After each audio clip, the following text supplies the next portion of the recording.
গত ৫ আগস্ট ছাত্র জনতার অভ্যুত্থানের মুখে দেশ ছেড়ে ভারতে আশ্রয় নেন শেখ হাসিনা। এরপর থেকে সেখানেই অবস্থান করছেন তিনি। জানা গেছে ভারতে বিশেষ নিরাপত্তা বলয়ের মধ্যে আছেন শেখ হাসিনা। তবে প্রাথমিকভাবে ভারত থেকে তার কোনো বক্তব্য শোনা যায়নি সেভাবে। কিছুটা সরব দেখা গিয়েছিল ছেলে সজীব অজিত জয়কে। তবে সম্প্রতি শেখ হাসিনা রাজনৈতিক বিবৃতি দিচ্ছেন ভারতে বসেই। সরব থাকতে দেখা গেছে অন্তর্বর্তী সরকারের বিভিন্ন বিষয় নিয়ে। তবে তার এই বিষয়টি নাকি ভারত সরকার পছন্দ করছে না।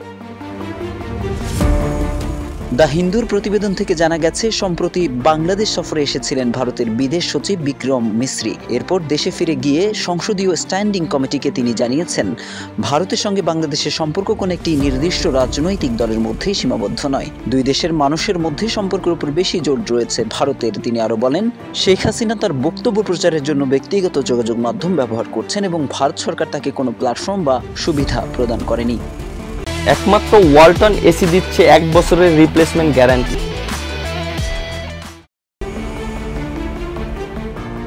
ভারতীয় সংবাদ মাধ্যম দ্য হিন্দুর এক প্রতিবেদনে আরও বলা হয়েছে, ভারতের পররাষ্ট্র সচিব বিক্রম মিশ্রি বলেছেন, বাংলাদেশে অন্তর্বর্তীকালীন সরকারের বিরুদ্ধে সাবেক প্রধানমন্ত্রী শেখ হাসিনার সমালোচনাকে ভারত সমর্থন করে না। বৈঠকে মিশ্রি তার সাম্প্রতিক বাংলাদেশ সফর এবং অন্তর্বর্তীকালীন সরকারের শীর্ষ কর্মকর্তাদের সঙ্গে তার বৈঠক নিয়ে আলোচনা করেন। তিনি আরও বলেন, ভারত সবসময় বাংলাদেশের জনগণের সঙ্গে সম্পর্ককে অগ্রাধিকার দিয়ে থাকে।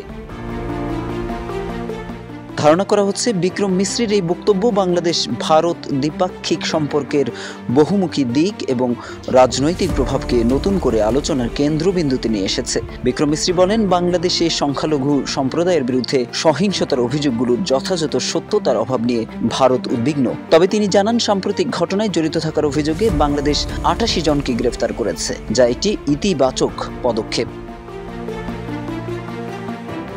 বিক্রম মিশ্রি বাংলাদেশকে দক্ষিণ এশিয়ার বৃহত্তম বাণিজ্য ও সংযোগ অংশীদার হিসেবে উল্লেখ করে বলেন, তার সাম্প্রতিক সফরের পর বাংলাদেশ ভারত সম্পর্কের দৃশ্যমান উন্নতি হয়েছে। সাম্প্রতিক বছরগুলোতে দুই দেশের মধ্যে রেলপথ, সড়কপথ এবং অভ্যন্তরীণ জলপথ সংযোগ স্থাপন করা হয়েছে। তবে তিনি জানান, দুই দেশের মধ্যে যাত্রীবাহী রেল পরিষেবা এখনও স্থগিত রয়েছে। বৈঠকে অনেক সদস্য বাংলাদেশে ইসকন ভক্তদের গ্রেফতার বিষয়ে প্রশ্ন তুললেও এ বিষয়ে পররাষ্ট্র সচিব কোনো প্রতিক্রিয়া জানাননি বলে জানিয়েছে দ্য হিন্দু।